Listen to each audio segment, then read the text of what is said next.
पवित्र वचन या चॅनलमध्ये आपण बायबल वाचन करत आहोत. आज आपण उत्पत्ती प्रकरण 4 बघणार आहोत. आदाम आणि त्याची बायको हव्वा यांचा संबंध आला. हव्वा गर्भवती होऊन तिने एका बाळाला जन्म दिला. त्या मुलाचे नाव काईन असे ठेवले. तेव्हा हव्वा म्हणाली, परमेश्वराच्या साहाय्याने मला पुरुष संतान लाभले आहे. त्यानंतर हव्वेने आणखीन एका बाळाला जन्म दिला. हा मुलगा म्हणजेच काईनचा भाऊ हबेल होता. हबेल मेंढपाळ झाला, काईन शेतकरी झाला. काही काळानंतर हंगामाच्या वेळी काईनने परमेश्वराला आदराने दान देण्यासाठी आपल्या शेतातील उत्पन्नातून काही अर्पण आणले. हबेलानेही आपल्या कळपातील काही मेंढरे देवाला अर्पण म्हणून आणली. त्याने मेंढराचे सर्वोत्तम भाग आणले. परमेश्वराने हबेलाचे अर्पण स्वीकार केले, परंतु काईन आणि त्याचे अर्पण स्वीकारले नाही. यामुळे काईन फार दुःखी झाला व त्याला फार रागही आला. परमेश्वराने काईनला विचारले, तू का रागावलास? तुझा चेहरा दुःखी का दिसत आहे? तू जर चांगल्या गोष्टी करशील तर तुझे माझे संबंध चांगले राहतील, मग मी तुझा स्वीकार करीन. परंतु तू जर वाईट रीतीने चालशील तर ते पाप तुझ्यात राहील व ते पाप तुझ्यावर सत्ता चालवू पाहिजे, पण तू त्या पापावर सत्ता चालवली पाहिजेस. काईन आपला भाऊ हबेल यास म्हणाला, चल आपण जरा शेतात जाऊया. तेव्हा काईनने हबेलाला शेतात नेले. तेव्हा काईनने आपला भाऊ हबेल यावर हल्ला केला व त्याला ठार मारले. काही वेळाने परमेश्वर कायनास म्हणाला, तुझा भाऊ हबेल कोठे आहे? कायनाने उत्तर दिले, मला माहीत नाही. माझ्या भावावर नजर ठेवणे व त्याची काळजी घेणे हे माझे काम आहे काय? नंतर परमेश्वर म्हणाला, तू हे काय केलेस? तू तुझ्या भावाला ठार केलेस. त्याचे रक्त मला जमिनीतून हाक मारत आहे. त्याचे रक्त तुझ्या हातातून घेण्यास भूमीने आपले तोंड उघडले आहे. याच कारणाने तू शापित आहेस. भूमी तुला नाकारेल.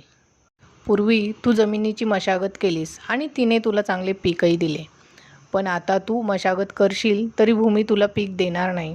तू पृथ्वीवर एका ठिकाणी घर करून राहणार नाहीस, तर तू भटकत राहशील, परागंदा होशील. मग काईन म्हणाला, ही शिक्षा मी सहन करू शकणार नाही, इतकी भारी आहे. तू मला ह्या माझ्या भूमीवरून दूर पाठवत आहेस. मी तुला पाहू शकणार नाही किंवा तुझ्या जवळ मला येता येणार नाही. मला घरदार असणार नाही. या पृथ्वीवर तू मला ठिकठिकाणी भटकणे व परागंद होणे लादले आहेस. मी जर कोणाच्या हाती सापडेन तर तो मला ठार मारून टाकेल. मग परमेश्वर कायनास म्हणाला, मी असे घडू देणार नाही, कारण तुला जर कोणी ठार मारील तर त्याला मी कितीतर पटीने अधिक शिक्षा देईन. मग कायनाला कोणी ठार मारू नये म्हणून परमेश्वराने त्यावर एक विशिष्ट खून केली. काईन परमेश्वरासमोरून निघून गेला आणि एदेनच्या पूर्वेस नोद देशात जाऊन राहिला. काईन आपल्या पत्नीसोबत राहिला. तेव्हा ती गर्भवती होऊन तिने हनोक नावाच्या मुलाला जन्म दिला. कायनाने एक नगर बांधले. तेव्हा त्याने त्या नगराला आपल्या मुलाचेच हनोक हे नाव दिले. हनोकला हराद नावाचा मुलगा झाला. हरादला मुहॅल नावाचा व मुहॅलास मथुशाएल झाला आणि मथुशाएलास लाखेम झाला. लाखेमाने 2 बायका केल्या. पहिलीचे नाव आदा आणि दुसरीचे नाव सिल्ला. आदाने याबलास जन्म दिला. तो तंबूत राहणाऱ्या व गुरेढोरे पाळणाऱ्या लोकांचा मूळ पुरुष झाला. आदाला आणखीन एक मुलगा झाला. त्याचे नाव युबाल. हा याबालाचा भाऊ. युबाल तंतुवाद्य व वायुवाद्य म्हणजेच वीणा व बासरी वाजविणाऱ्या कलावंतांचा मूळ पुरुष झाला. सिल्ला हिला तबूल काईन झाला. तो तांब्याची व लोखंडाची कामे करणाऱ्या लोकांचा मूळ पुरुष झाला. तबूल कायनास नामा नावाची एक बहीण होती. लामेक आपल्या बायकांना म्हणाला, आदा आणि सिल्ला, माझी वाणी ऐका. लामेकाच्या बायकांनो, मी ज्या गोष्टी बोलतो तिकडे कान द्या.